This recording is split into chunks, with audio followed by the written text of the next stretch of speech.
Right everyone, so in today's video I'm going to be showing you how to create a fairly standard kind of format for YouTube thumbnails and ultimately, you know, the stuff that you learn in this session you can take with it however you want, you can adapt it, make changes and really just sort of see this as a starting point if you like.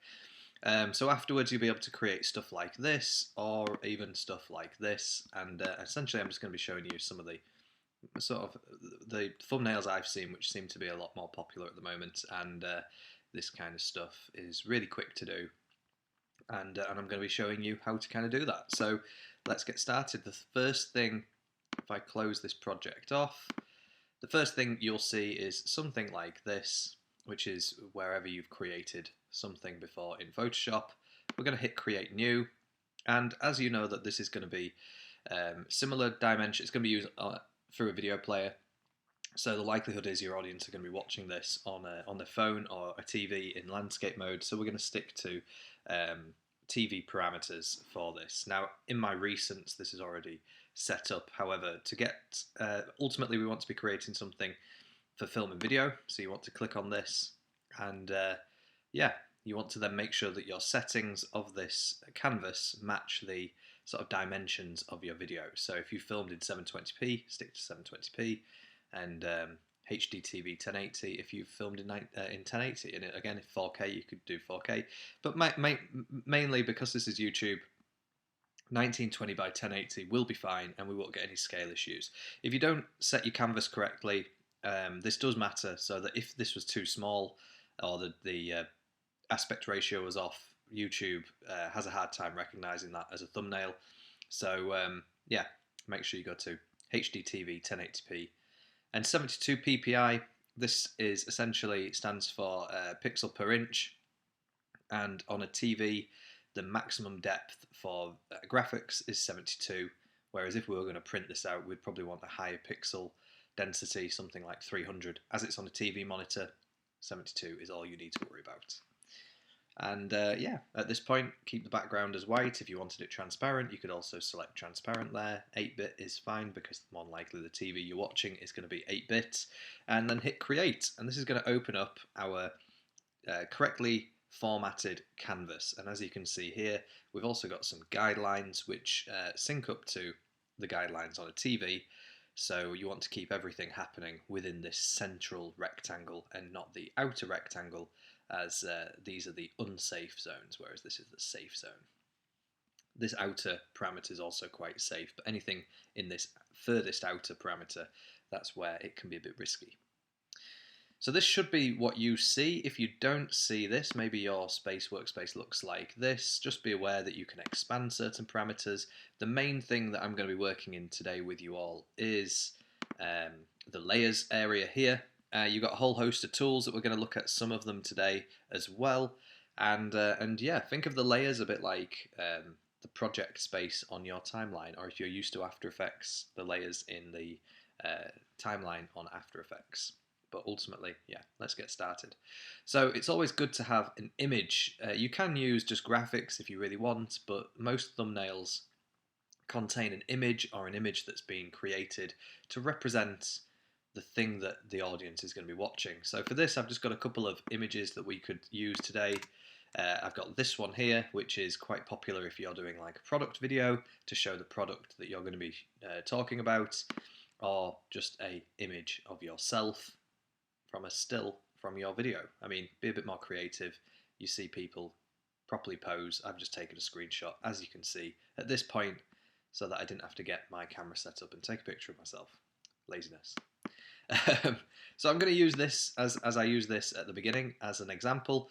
And with Photoshop, you can just drag and drop images onto the canvas and they will appear like this.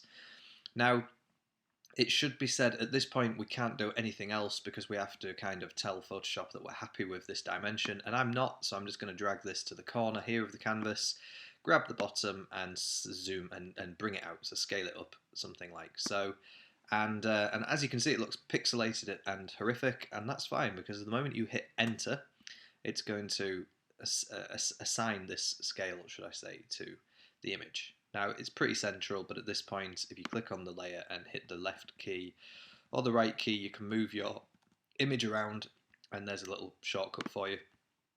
And yeah, we can see that this is now an active area. And you can also see at this point we've got the image in our layers, and you could rename this if you really wanted to, but I'm going to keep mine as phone because that's the image that we're working on. So it's really not that difficult in Photoshop, depending on what you want to do. So earlier on I showed you sort of a line going around my hands. That's really popular to either silhouette the person if there's an image, or make something stand out. So that's what I'm going to show you how to do first. So to do this, I'm going to go over here to this pen tool, and you'll notice to move this image around the canvas, like you can see here, if I drag it, you can see that's the center. If I drag it around, it is snapping to things. To drag around your image, just make sure that this tool is selected, and you can get it as a keyboard shortcut by pressing V. And yeah, the great thing about Photoshop is a lot of these tools, if you want to know what they do, it just hovering over them like you can see me doing now, it does tell you what it's going to do. So I'm going to use this pen tool, and depending on the settings of your video, of your Photoshop, you may see something similar. But once I've clicked this tool, you can see at the top here we've got a whole set of parameters. What I am going to do is do this all on a new layer, because I don't want the image of the phone to be affected by this. And this is important. If I just start working away, actually I've just tell a lie, it's actually created a shape layer for me. So I'm just going to hit Command Z to reset that. So yeah, okay, that's new. In the past I've always created a new layer, but this is good, it's done it for me. So what we're going to do using the pen tool, it's fairly simple how to use the pen tool. We're going to start off screen, and we're going to just sort of follow the contours of my hands, essentially holding this product. Now with the pen tool, it works by point, click, and that kind of creates the shape that you're doing. Great for straight lines. If you want to add a curve to the line like I did here, you click and then drag up slightly, and that will create a curve depending on how much you want to curve it to. Something like that's fine for me. And I'm just going to sort of follow the contours of my hand slightly. And at this point you can see the curves doing something really unusual there. If I zoom in, you'll be able to see. So zooming in, I'm just holding the middle mouse button and then hold space and drag to sort of see what's happening. Now I want this line to be a straight line, and at the moment it's not, it's doing this strange dashed line. So what we can do at this point is just check out our parameters. Firstly, you want to make sure that fill is not selected, so you can click on the center here and just choose this. If it is a blocked color, it'll be starting to fill this out as if you want to have it as a solid color, but we don't, so that needs to be set to this icon there. We also want to make sure that the stroke is enabled, so at this point I've just selected this here, which is a solid colour. If we have this selected, it would give us a cool little gradient, but I'm just keeping this as a solid colour, and then you can change the colour by clicking on this button here and selecting the colour of your choice. 10 pixels or 10 points is quite a decent depth, and if I click on here it should be set to a line, but for some reason it's doing this, it's giving me the dashes. So I'm just going to select solid line so you can see what's going on. Now as you can see, this is curving too much, and that's because of this handle. So by holding Alt, I'm just going to click on the end of this handle and bring that in, and you can see there that now our curve is reacting a little bit more like it should be. Okay, and then I'm just going to continue working my way around this hand. Hit Alt to bring in this one. The closer you bring this handle to the center, the more straight the line's going to be, and the more, especially if you're starting from a point of origin, the more control you're going to have as well. So for example, now if I click up here, it's going to do this, which actually doesn't look too bad. But now it's going to be more difficult to get that curve under control. So what I can do is grab the end of this handle by hitting Alt and just match it back up again.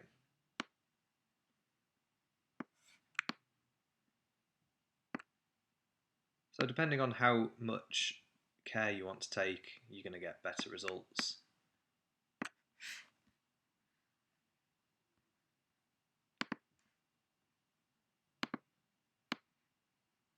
I am just going to rush this next bit just because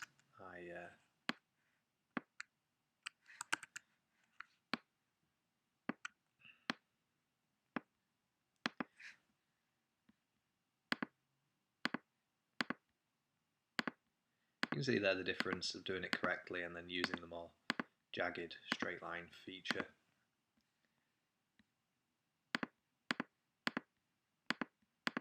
Okay, once I go off screen, the audience isn't going to see it, and I can match them up like so.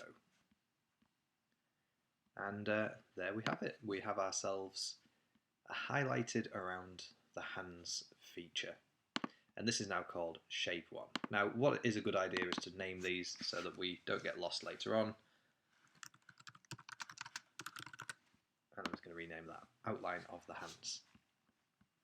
Now, what if you decide you want to change the colour? Well, again, with the outline of the hands selected and the pen tool selected, you can at any point change the colour by just jumping back into these settings and yeah, changing the colour, like you can see there.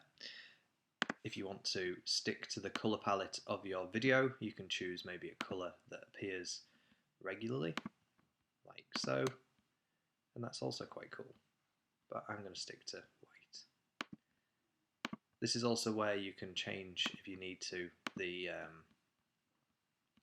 size. So if I went up to 30 points, this is going to be a heck of a lot more larger.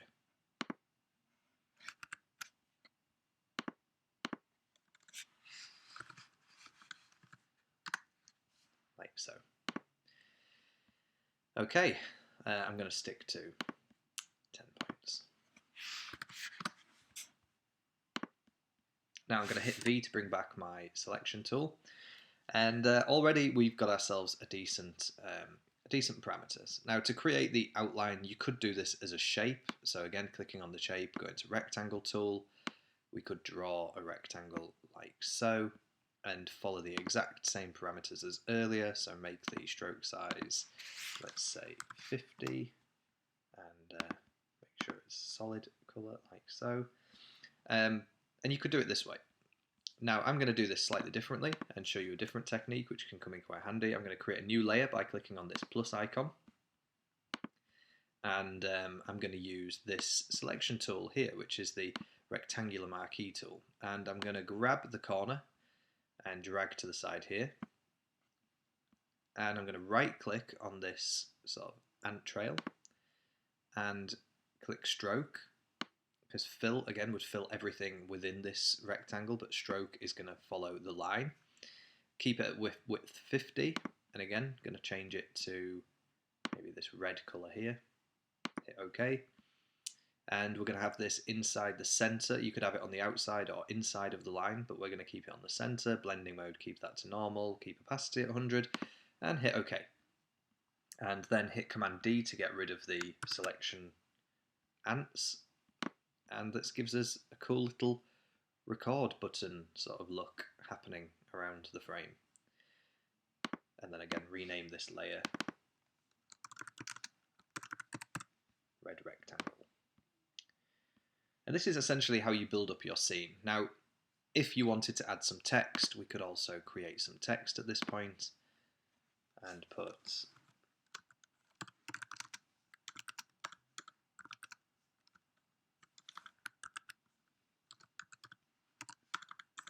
keep this all capitals.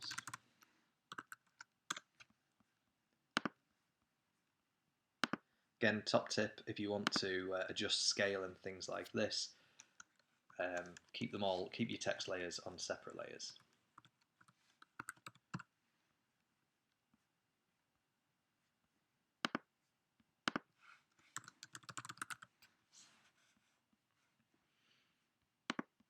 And there we go, 3 text layers, all kind of at random. I'm going to hit my selection tool and grab. Now, if you can't grab and move a title like this, just make sure that auto select is enabled. If that isn't, when you grab something to move it, it's going to move the layer that's selected. So auto select. It can also be really annoying if you grab your background by accident.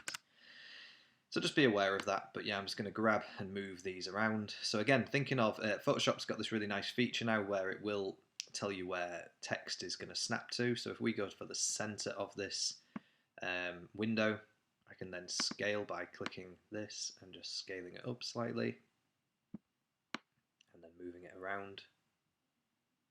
So it's on the guides like so, hit enter. And what I'm going to do, again, another popular technique is keeping text lined up, because it's just sort of nicer from a design perspective to keep them all relatively the same size.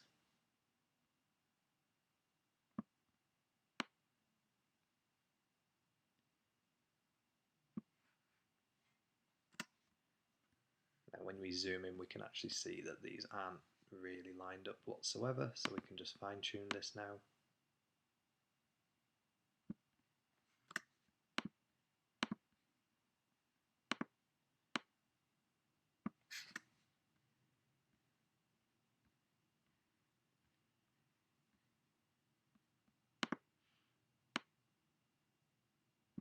Okay, and that's looking cool.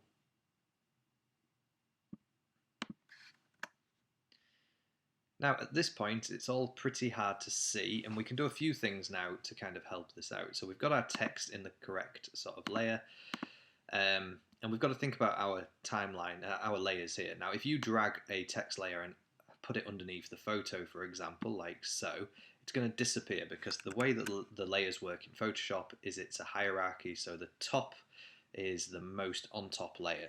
So if I put something underneath this, like a, let's say, if I do a color correction or something like that and do a bit of curves, if I add this underneath Photoshop, oh, I want to add it underneath Photoshop, not a part of that. If whatever I do at this point will affect all of the layers underneath it, like so. That looks pretty cool, but again, might not be the aesthetic we're going for. So at this point, what I'm going to do is grab this curves layer and add it underneath everything apart from the photo, and with the photo selected,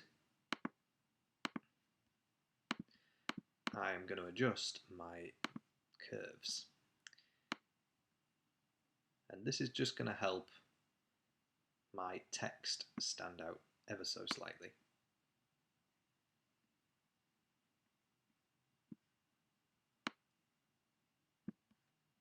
like so.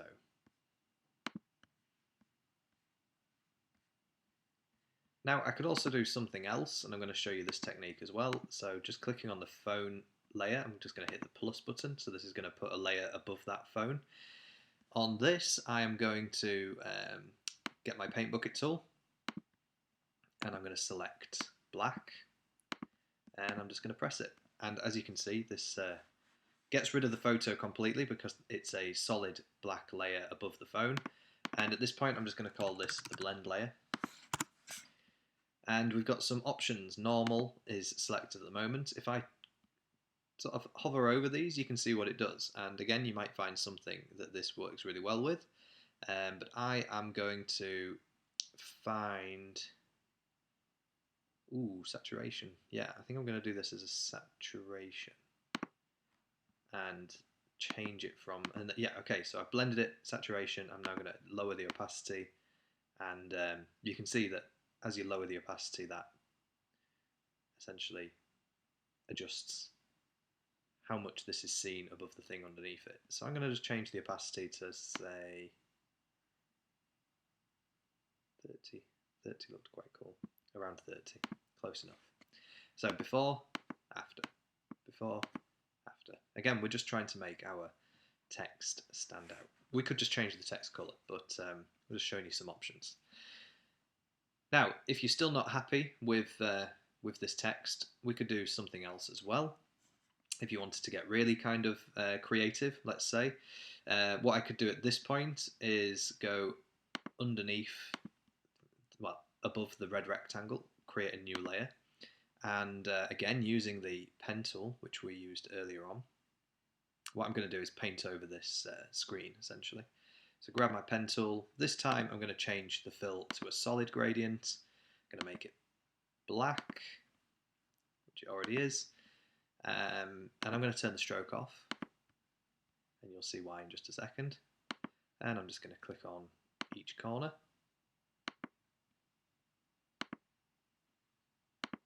And you can see now what's happened there. And I'm going to, again, hit V to bring back my selection tool. And I'm going to select all of these layers by clicking the bottom layer and then holding Shift and clicking the top layer. And I'm just going to bring these into screen here, rotate them slightly, and grab the scale feature, and I'm going to scale it all down so it fits in the center of this phone, and then hit enter. And we could do something like that. So again, depending on your creativity, this is essentially all Photoshop. What Photoshop is really good for is just manipulating some of these things. I've just realised it's slightly off. There we go. That's better. Okay, so yeah, this is the kind of thing you can do, and hopefully in this tutorial we've just covered a load of features. So we've created text, we've created shapes, we've created masks, we've added colour correction, curves, we've done some blending, and all of this has just been done with one single image. And if we turn all of the eyes on the layers, which shows us what we had before, and this is a decent picture. This could have been used as a thumbnail as it stands, but turning all these back on, that just makes it pop. This could be my thumbnail for today's video, actually. So yeah, that's it. That's how to create a thumbnail using all different techniques in Photoshop. And feel free to have a go yourself, and yeah, be inspired and try it out.